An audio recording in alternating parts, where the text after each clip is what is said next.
अच्छा, आज देखते हैं कौन सा चैप्टर निकलता है मन की गूंज में से। आज का चैप्टर निकला है अपमान पे। गुरुदेव क्या बोलते हैं? कह रहे हैं, यह जानो कि अपमान तुमको निर्बल नहीं करता, यह तुम्हें सबल बनाता है। जब तुम में अपनेपन का भाव रहता है, तुम अपमानित नहीं महसूस करते। जितना अधिक तुम में अहम है, उतना अधिक अपमान तुम महसूस करते हो। जब तुम बच्चे जैसे हो जाते हो, विशाल अपनत्व का भाव रखते हो, तब तुम अपमान नहीं महसूस करते। इसी प्रकार जब तुम सत्य के प्रति प्रतिबद्ध हो, अपने अहम के प्रति नहीं, तब भी तुम अपमानित नहीं महसूस करते। कितना बढ़िया लिखा है ना कि अपमान हम देखो, अब जब कोई अपना अपमान करता है, कोई कुछ बैड वर्ड्स हमें बोल देता है, तो हमें कुछ लगता ही नहीं है कि नहीं। जब हमारे माँ बाप हमें कुछ भी बोलते हैं तो हमें पिंच नहीं होता है ना, कितनी बार बोल देते हैं वो, हमें पिंच ही नहीं होता।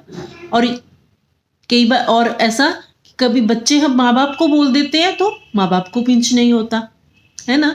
तो ऐसे ही जहाँ पर अपनापन होता है, वहाँ पर अगर हम कुछ कोई अपमान की वैसे कुछ हमारे बारे में उल्टा सीधा कुछ बोल भी देता है, तब भी हमें लगता ही नहीं है। और गुरुदेव बोलते हैं, सत्य के प्रति जितना हम प्रतिबद्ध हो जाएंगे, एक बच्चे के जैसे रहना है, और सत्य के प्रति जितना प्रतिबद्ध मीन्स कमिटमेंट है ना, हमारी कमिटमेंट जितनी पक्की होगी, स्ट्रोंग होगी सच के प्रति, ट्रुथ के प्रति, उतना ही हम और हम अपने अहंकार को नहीं देखेंगे, तो हम अपमानित महसूस नहीं करेंगे। कहते यदि तुम अपमान से डरते हो, तो तुम ना तो अपने भौतिक जीवन में विकास कर सकते हो और ना ही अपने आध्यात्मिक जीवन में। दोनों तरफ ग्रोथ नहीं है। अपमानित महसूस नहीं डरते हैं तो हम अपमान से।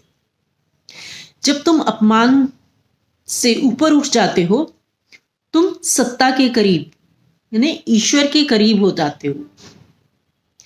जब तुम प्रकृति के दिव्यता के प्रेम में डूबे हो, कुछ भी तुम्हें अपमानित नहीं कर सकता। कितना सुंदर है कि जब हम भगवान के प्रति इतना खोए हुए होते हैं, है ना, उन्हीं के प्रेम में डूबे रहते हैं, तो हमें लगता ही नहीं है कोई, सब अपने जैसे ही अपने ही लगते हैं। और फिर कोई कुछ बोल भी देता तब भी हमें महसूस ही नहीं होता है। ठीक है, कह गया तो कह गया कुछ, है ना।